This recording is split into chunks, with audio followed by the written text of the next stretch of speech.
जय गुरु जी की। गुरु जी के संगत को मेरा प्रणाम। मेरी मदर, उनको बहुत ज़्यादा खांसी, हाई फीवर हो गया था और we took her to emergency in the hospital in Pachkuya Road, Delhi Heart and Lung, and it was she was diagnosed as having lymphoma, which is a form of blood cancer. और मैं उस समय मैं जानता भी नहीं था गुरुजी को। मैं I never thought about him and मैं सिर्फ इतना पता था कि हमारे परिवार जो है वो शिवजी के भक्त थे। तो मैं शिवजी के सामने आई just prayed and cried in front of him कि how can you do this to my family, because my mom was like the bedrock, she is the rock of the family. और बस मैं उनके सामने बस यही पे करता रहा कि आपको, मुझे कुछ नहीं पता, आपको मेरी माम को ठीक करना है। अब देखिए कैसे शिवजी के सामने जो अरदास की हमने वो गुरुजी के पास कैसे पहुंची, क्योंकि शिव गुरुजी जो है वो खुद साक्षात महाशिव ही हैं। तो अगले दिन when I was there in front of the ICU, मुझे एक आंटी है वहाँ पे जो जिनके मॉम वहीं पे थे आईसीयू में। तो शी जस्ट सॉ मी कि आई वाज डिप्रेस्ड। वो खुद मेरे पास आए, बोले कि क्या हुआ, क्या प्रॉब्लम क्या है। तो मैंने बताया कि ये है। तो उन्होंने बस बोला कि एक बात कहूँ, आप एक जगह है, मंदिर है, आप जाइए मेरे साथ, गुरु जी का मंदिर है। मैंने बिल्कुल बोला कि नहीं, मुझे कोई मंदिर नहीं जाना, कोई गुरु जी के पास नहीं जाना, because I am like we are cynics in life, we don't believe in all this things, नहीं जाना मुझे। लेकिन उन्होंने बस ये बोला कि this is not like any normal mandir, आप आइए और बस वहाँ पे आपकी अरदास सुनी जाएगी। Something in the back of mind click. मैंने कहा चलो इतना हम करते हैं सबके लिए, तो let me just go there. मैं आया उनके साथ और एक और संगत थे, राजीव अंकल, जो कोइंसिडेंटली उनके भी डैड उसी समय। किस तरह गुरुजी एक हर एक इंसिडेंट को माला की तरह पिरोते हैं ताकि जो संगत है वो उनके शरण में आए। वो भी उसी समय हॉस्पिटल में थे और उन्होंने ही इन आंटी को, पहले एक हफ्ता ही हुआ था, वो आए थे गुरुजी के पास। तो हम तीनों गए मंदिर में। फर्स्ट टाइम मुझे याद है, it was end of February 2009। और जैसे ही मैं पार्किंग में गाड़ी पार्क की, मैं बाहर निकला तो राजीव अंकल मेरे साथ थे। उन्होंने मुझे रोक के बोला कि आपको फ्रेग्रेंस आ रही है। मैंने कहा हाँ अंकल, फ्रेग्रेंस तो आ रही है, आपने परफ्यूम बहुत ज़बरदस्त लगा रखी है। तो कहते कि नहीं, ये परफ्यूम नहीं है, ये गुरुजी की फ्रेग्रेंस है, आपको पहले से ब्लेस कर रहे हैं। बट ऑब्वियसली तब इतना तो मूर्ख होते हैं, पता नहीं होता कि क्या चीज़ है। मैं अंदर गया, I felt really at peace. लेकिन obviously the back of mind, we all practical people, हमें पता नहीं चलता। मैं लंगर करके जैसे ही वापस हॉस्पिटल आया, रात के 12 बजे, विश्वास करें, आईसीयू के बाहर मुझे वही फ्रेग्रेंस 5 मिनट तक रही मेरे पास। और मैं देखता रहा कि कोई लेडी डॉक्टर है, कोई है कि ये फ्रेग्रेंस से परफ्यूम आ कहाँ से रही है। But there was no one there apart from me, I was the only one there, और गुरुजी की फ्रेग्रेंस थी मेरे साथ।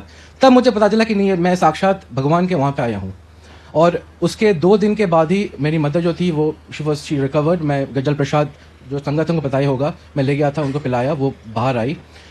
For 6 months she was perfectly fine. और गुरुजी कभी कभी, संगत को पता है कि हर एक संगत का टेस्ट भी लेते हैं। Not after he gives you blessing, he also wants to see loyalty. जैसे हम कहते हैं कि श्रद्धा, निष्ठा, सबूरी। हम जब आते हैं संगत मंदिर में तो हर चीज़, हम कोई भी चीज़ अपने साथ नहीं लेके आए, बस 3 चीज़ लेके आए, श्रद्धा, निष्ठा, सबूरी। तो उस चीज़ के टेस्ट गुरुजी हमेशा हमसे लेते ही लेते हैं। तो जब गुरुजी एक बार मेरे ड्रीम में आए और उनका ड्रीम में आना मतलब साक्षात उनका आना है, तो वो आए और जैसे ही मैं उनके सामने प्रणाम करने गया तो वहाँ से वैनिश हो गए, मेरे पीछे आ गए, मुझे हाथ देके बोलते हैं कि अब समझा कि मैं कौन हूँ, मैं भगवान हूँ। मैंने कहा हाँ। अब वो फिर बोलने लगे कि अच्छा बता तुझे क्या चाहिए। मैंने से बोला कि गुरुजी मेरी माँ। वो बस हंसे, she smiled and then I just woke up. और उसके बाद मेरा टेस्ट इन अ वे, मेरे श्रद्धा का टेस्ट शुरू हुआ। 2 बार मेरी मॉम फिर से हॉस्पिटल में गई और बट मुझे पता था कि ये this is all a test. मैंने हमेशा गुरुजी का हाथ थामे रखा और मुझे पता था कि ये this is all small things और मम्मी मतलब पक्का शील बी फाइन। और वही हुआ। Every time she went, with in a week she was out. उसके बाद फिर से वो मेरे ड्रीम में आए। This I am talking about March this year. And he just told me कि माई ड्रीम की मैं उनके पैर छुआ तो उन्हें कहा कि तेरा, मैंने मुझे तो पंजाबी आती नहीं है बिकॉज हम बंगाली। तो कहा कि मैंने तेरी टेस्ट बहुत ले लिए, अब चिंता ना कर, अब तेरी मॉम ठीक होगी। मैं बहुत खुश। फिर उन्होंने मुझे थोड़ा घुमाया, मुझे पता नहीं मैं कहाँ पे था, हेवन में था, कहाँ पे था, पर it was like mountains and he was taking me there and suddenly I woke up and then I somehow there was a piece of mind. Because हमेशा मुझे ये देखा मैंने कि अमृत वेला हम कहते हैं, तो गुरुजी का सपना हमेशा मुझे सुबह 4 या 5 बजे ही आया।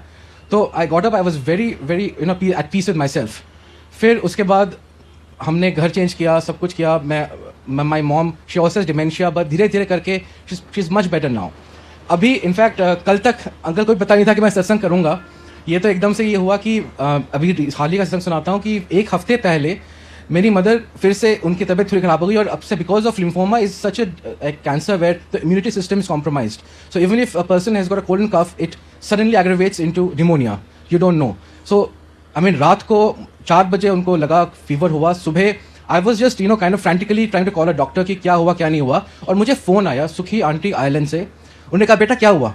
मैंने कहा आंटी क्या हुआ कुछ नहीं, बस मैं मम्मी है, मम्मी को लेके जाना हूँ. कि चिंता ना कर, गुरुजी का मुझे ड्रीम आया था, गुरुजी कह रहे कि तेरी मम्मी का ये है, कुछ नहीं हुआ, घर में रह, गुरुजी सब ठीक कर देंगे, शी इज़ परफेक्टली फाइन, गुरुजी ने तेरा हाथ पकड़ा हुआ है. और बिलीव मी 2 दिन के बाद माई मॉम, जिनको वैसे नॉर्मली अगर ऐसा हो तो I have to take her to hospital, without anything she was perfectly fine. फिर उन्होंने बोला कि ये सत्संग तुझे जाके करना ही है यहाँ पे. तो बस यही है कि गुरुजी की कृपा रही और जय गुरुजी की.